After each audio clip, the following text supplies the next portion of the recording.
The former president and his then chief of staff, Mark Meadows, repeatedly and unsuccessfully pressured the Justice Department to investigate baseless claims of voter fraud weeks before the newly elected president's inauguration. This is stunning stuff. The House Oversight Committee today released email exchanges detailing the White House pressure campaign. As the Wall Street Journal puts it, quote, Mark Meadows on January 1 forwarded to the Justice Department a YouTube link referencing unsubstantiated allegations that people in Italy had manipulated the U.S. election results. A then senior Justice Department official had two words for it: pure insanity. They go on. The released materials include an email from the White House to Acting Attorney General Jeffrey Rosen and Acting Solicitor General Jeffrey Wall that had attacked a draft brief brought by outside attorney Kurt Olson, asking the Supreme Court to overturn election results in Pennsylvania, Georgia, Michigan, Arizona, and Nevada, all states Mr. Biden carried. The email goes on to say Trump wanted the documents sent, but that neither justice official had responded. Today, the ardent Trumper, Ohio Republican Congressman Jim Jordan, brought up the emails and the DOJ's skepticism during a House Oversight Committee hearing.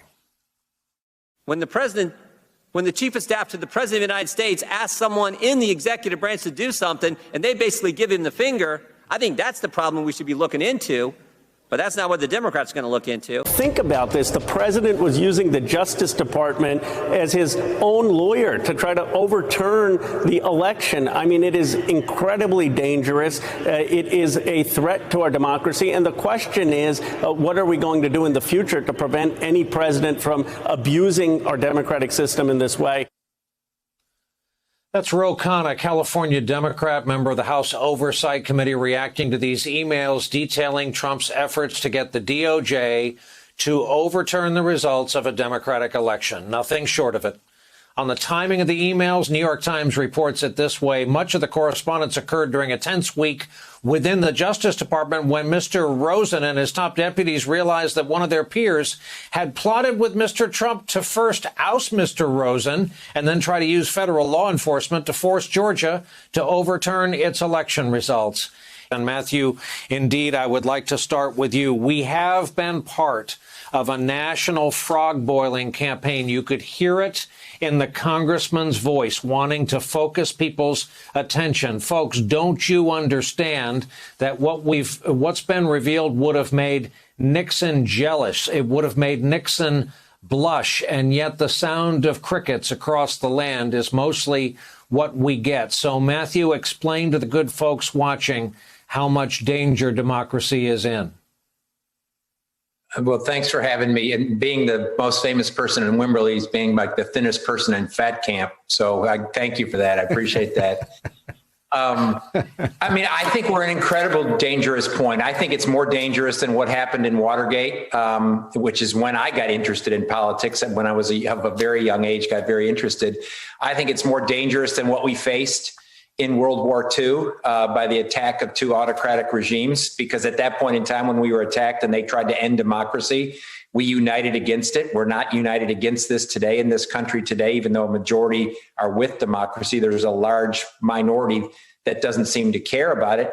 And I think you trace this all the way back to the Civil War. I mean, that's, I think, the part we're in today, though arms haven't been taken up against each other per se, though there's been lots of violence. Arms haven't taken up per se with armies set against each other. We're at a perilous point. I think all of us made the assumption that people who took the oath of office to defend the Constitution from enemies, foreign, domestic, took it seriously.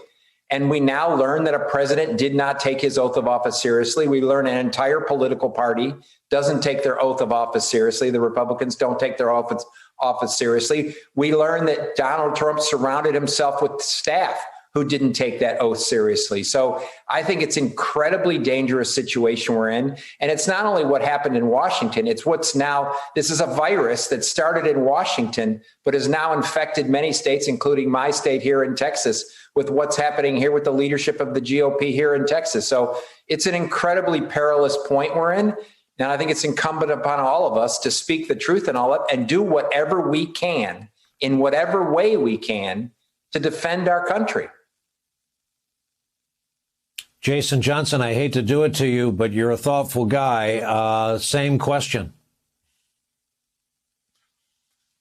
Why is anyone surprised by this? I'm not surprised. Donald Trump was a terrible person. I mean, this was the whole purpose of the January 6th Commission. These are the kinds of additional things that we would have heard of sort of in a larger context. There is nothing you could tell me that Donald Trump did in the last administration that would shock me. If you told me that he wanted to personally burn ballots, I would believe you. If you told me that he personally wanted to draw and quarter Raffensperger, the Secretary of State, I would believe you. The man was an autocrat. My concern when I hear these kinds of things, just like Ro Khanna, just like other people have said, is the Democratic Party is not serious enough about purging the people all the way down who are complicit and open to this kind of behavior from the federal government. And it's like there's a context here to understand, right? Like you can be a non-sexist person, but that doesn't mean that you're an ally. You can be a non-racist person. It doesn't mean you're anti-racist. I don't care that the Democratic Party is pro-democracy. They don't seem to be anti-fascist.